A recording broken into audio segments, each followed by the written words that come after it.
Hello there YouTube and welcome to another video. So today's video I'm going to highlight just really quick this new winter update, what to expect, what it all looks like, and what you'll be doing when this update goes through and how it's going to work. And yeah, let's just kind of dive into it. So as you can see here, I am at this winter village. There are a few on the map. This one I am at is in Monarch's Bluff. Another one that I have visited is over in Everfall here on the PTR, and there are a few scattered across the map. So there's one in the northwestern region of Brightwood. And there's also one up in the north section of Weaver's Fen. So on the day that this update comes out, what you'll want to do is head over to one of these fast travel points and head over to the Winter Village. So the Winter Village will start a quest for you. The one I started was the one in Everfall. I started this one, and what happened was it told me after the first, when I grabbed the quest, it said to head over to, I think it was Everfall or the nearest settlement or wherever you do the quest at, and what you'll do is you'll interact with the tree in the middle of the town. This will give you a resource as well. Once you do that, it's gonna have you go back, talk to the guy, this winter guy, the winter wanderer here, and once you do that, he's gonna tell you to go out and farm these ice caves. The ice caves that it had me do were it had me do one right here in Everfall, Raim's Refuge. Then it had me travel, I think it was over to Monarch's Bluff and do this one, Hari's Hollow. And then it has you travel down to First Light, where you go to Light's Crown Lair. Once you complete those three ice caves, it's going to have you go back to the Winter Village, and you'll talk to the Winter Wanderer as well. And at some point, it's going to have you talk, or not talk to, but interact with one of these holiday huts. Doesn't matter which one, they're all the same. Just kind of a cool little aesthetic here in the Winter Village. I'll kind of walk around here so you guys kind of take a look at what it looks like, what it's going to look like. Little rabbit here. Oh my god, you can talk and pet the rabbit. The immersion in this game is just insane sometimes, you know. But essentially what will happen is you'll talk to, or not talk to, but interact with this hut, and you're gonna get winter tokens. What you're gonna do is you're gonna get recovered presents. So out in the world there are these lost presents on the ground, and you'll grab them. Once you grab that, another person can't grab it, but they're all over the place as you walk from town to town out exploring Eternum. They're everywhere. They're mainly on the roads, it seems like. There's a ton. There's also these gleamites that are on the ground, and it's almost like a lightning storm or like something that crashes down, and you grab these gleamites and you can farm those as well.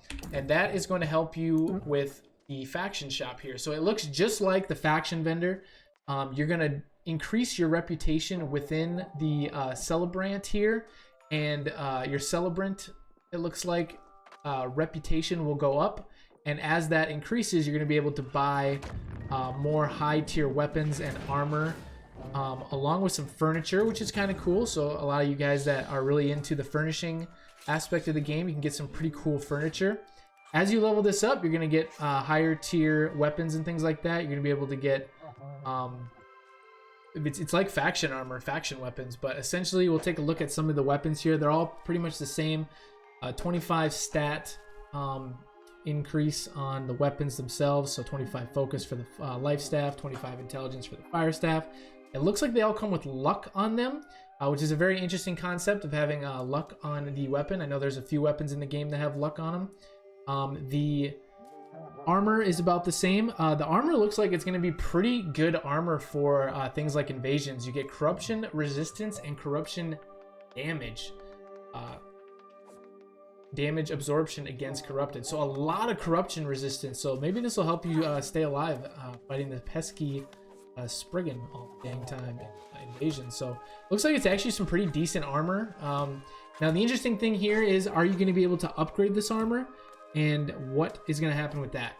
Because essentially there is, in the last tier of this vendor, there is these patterns or these schematics, it looks like. I haven't really played around with these. I don't really want to spend all my time in the PTR to leveling this up just to get to the holiday region. I kind of want to, you know, do that once it releases. But as you can see, pattern ice burst. This pattern is used to create ice burst at the appropriate crafting station. It is consumed in the process of ice burst creation. Ice burst, as you guys can see, I believe is going to be one of the weapons. Ice burst, ice burst, ice burst. Yeah, so that's the sword. So you'll be able to create the sword. So my guess is you're going to be able to make these weapons maybe with different perks, different rolls on them, along with maybe a higher gear score, so they're not 520. That's kind of my assumption there. So that is a really interesting, cool concept. To do this, you need 1 winter token to get these. There's also premium winter tokens. The premium winter tokens are for some of the higher tier armor and weapons, and along with the furnishings as well.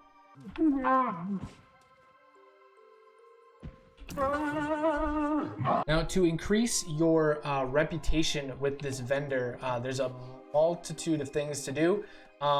Essentially, you can pick up a lot of these lost presents on the ground.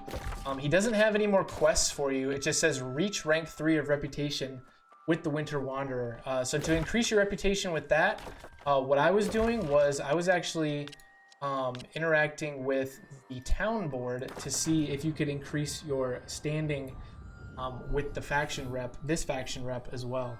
So we'll head over to our inn here in Butlis, I believe we're in, and we'll interact with the town board. And this town board is going to allow you to increase your reputation. So this might be a good way to do it. It really doesn't give you too much reputation. But if you hover over these, you can see it says 5 event reputation. So it doesn't have them for all of them, but it just has it for some of them. So you'll be able to do your event reputation here at the town board. So make sure to do these. You can get event reputation that way. Another way is to grab the lost presents along the roads, and you'll be able to interact with these trees. I believe interacting with these trees is going to allow you to increase your reputation as well.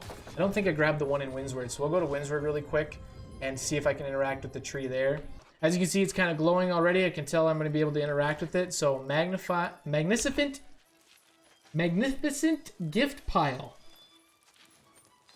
Boom, I got a beautiful wrapped present, and as you can see, 100 event reputation. So go to all the towns, interact with those trees, you're gonna get a bunch of event reputation with that. And yeah, that's pretty much it. So get ready for this update. It's something really cool to do. You're gonna be able to earn different weapons, different armor, and get a lot of different, you know, resources, these tokens, interacting with a lot more things in the world to get more weapons, armor, and everything like that. So pretty cool update. Just kind of want to highlight it, show you guys what it looks like and what to expect. If you guys like this video, be sure to like the video, subscribe to the channel, and I will see you guys in the next one.